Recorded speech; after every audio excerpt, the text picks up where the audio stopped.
I'm shocked I got through so fast.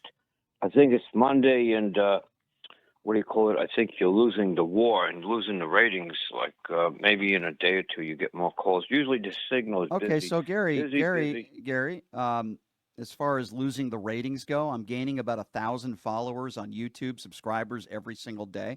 We have about 200,000 people that listen to this show every day. We get an incredible amount of phone calls every single day. So I would disagree with you on that assessment, Gary, that somehow my numbers are going down. So is there anything of substance that you would like to talk about today, I please? stand corrected. I hope they all hear me. First of all, I think it's a miracle that all these airplanes, there's so many of them, more and more of them, flying all over the damn place, that we didn't have so many incidences until Mhm. recently. I Why think do you that think? Why do you think, Gary, we have so many incidents that have taken place over the course of the last month?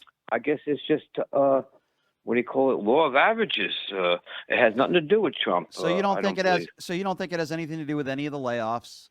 You don't think it has anything to do with some people that are working two jobs? You don't think it has anything to do with people in very important positions that have been let go? And you don't think it has anything to do with the rhetoric either? You don't think? You think it's just? So I guess my question is, you think it's just a coincidence?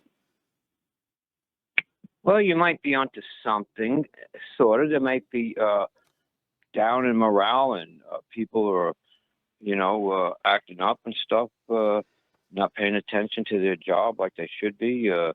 Maybe. I think morale is down, Gary. I think you're onto something. I agree with you. And when you're threatening the livelihood and jobs of so many good, hardworking Americans that are just doing their job, the morale is going to be down, and maybe the focus will be down a little bit. And I'm not saying I'm saying Donald Trump and Duffy are responsible for every single plane incident, but I am saying I'm not buying that it's just some sort of coincidence because I don't think it is. That would be like saying January 6th was just a coincidence. No, it happened cause and effect because Donald Trump lied about the 2020 election and said it was stolen. Then we had something called Well, January 6th. And I think the rhetoric, the layoffs, and the attacks. It is interesting. Gary, do you remember that really bad train derailment where they were blaming Pete Buttigieg and Joe Biden for that train derailment? And why isn't he down there? It is interesting because when you have these catastrophes and these crashes, they don't blame Donald Trump. But when anything happened under the Joe Biden administration, they were the first to blame Pete Buttigieg and Joe Biden. I do find that interesting, Gary.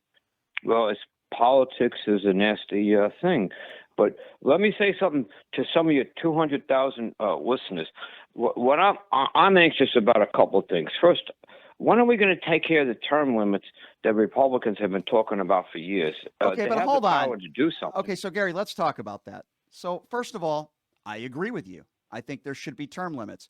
When have you said to yourself, Republicans are actually going to do what they say they are going to do? It starts with the president who's hijacked the Republican Party all the way down. Example, he said he was going to hire a special prosecutor to go after Hillary Clinton. He never did. He said that he was going to build a wall and Mexico is going to pay for it. He never did. This time around, he campaigned on inflation. Inflation is up.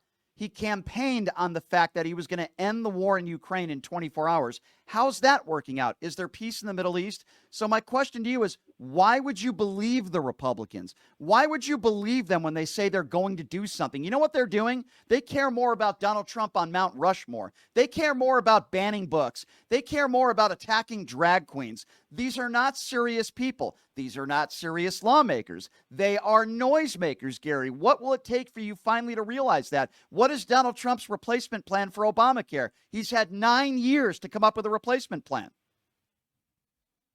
Well, let me ask you something. I can't answer all of those questions because they're Answer one. politicians. No, come on. Don't compare their politicians and be general. Democrats say they're going to do something. They put bills together that try to solve problems. It could be talking about, weapons and violence when it comes to that. It could be talking about health care. It could be talking about even the border, the bipartisan border bill. Don't compare, don't in 2025, Gary, with all due respect, don't compare Republicans to Democrats. Many of the Republicans that are in office today are not serious lawmakers. They're noisemakers. I'm sorry, they just are. I'm not saying Democrats are perfect, but they actually have put forth bills like, listen, the bipartisan infrastructure bill, the Chips and Science Act, a bill helping to give medical benefits to those that have served this country, the bill that Joe Biden put forth with Jon Stewart, the most bipartisan gun control bills that have been put forward and signed into law in decades. What the hell has Donald Trump done? Well, he's trying to make the country better. I do believe that. And how is he doing that? What is he doing to make the country better? You're dominating this whole conversation. I'm asking you a question. I'm sorry, I didn't contribute any money, but can I just say one thing? And then I don't care whether you contribute money or not. Answer my question. You just said that he's making America better. What is he doing? Tell me. All right, this is not what I was going to say, but I'll tell you this. You started to show off that he's afraid of Putin. He's kissing his butt, yeah, he is, and everything. Yeah, he is. But yeah, Putin has all those nuclear weapons, and he can shoot satellites out of the sky.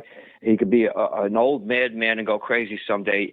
And Zelensky doesn't have that. First of all, hold on. Let me respond to what you just said. Maybe he's trying to save Gary, the world and save the country. Gary, with all due respect, just because somebody has nuclear weapons doesn't mean that we side with him and give him concessions over our allies and call Zelensky a dictator. That is ridiculous. Kim Jong-un has weapons as well. It doesn't mean that we bow down to evil, murderous dictators, and that is who Vladimir Putin is. And just because you might have nuclear capabilities doesn't mean that we should be okay with them invading our allies. That is a ridiculous excuse. Hundreds of thousands of people have lost their lives, and for you to be okay with that, I'm shocked. I'm not okay with it, but Putin won't be alive forever. He will go sooner or later. What does that have to? Time. What does that Maybe have to Trump do with is it? Buying time to save what the do you country mean? and the world. He's buying time. He said he was going to end the war in 24 hours. He campaigned on that, and people like you voted. Politician, here we go again. Stop it! Give me an example of a Joe Biden lie that's similar to Donald Trump saying he was going to end the war in 24 hours. Go. You have 4 years. I can't be specific. Then don't make generalizations. No, because you make generalizations, and you're saying the Democrats do the same stuff. Name me one Democrat, a lie like they're going to end the war in 24 hours. Give me one. Give me just one example, Gary. Well, how about Obamacare? It's going to, what do you call it? You could pick any doctor. You can keep your doctor, and it's going to save money. When Barack Obama made that short notice, that's the best I got right now. Okay, so you can't give me any real examples, but you want to compare Donald Trump and Republicans and the lies and the lack of actual lawmaking to the Democratic Party. Gary, I do appreciate your phone call, but I think you struggled there, my friend, and I appreciate you calling in.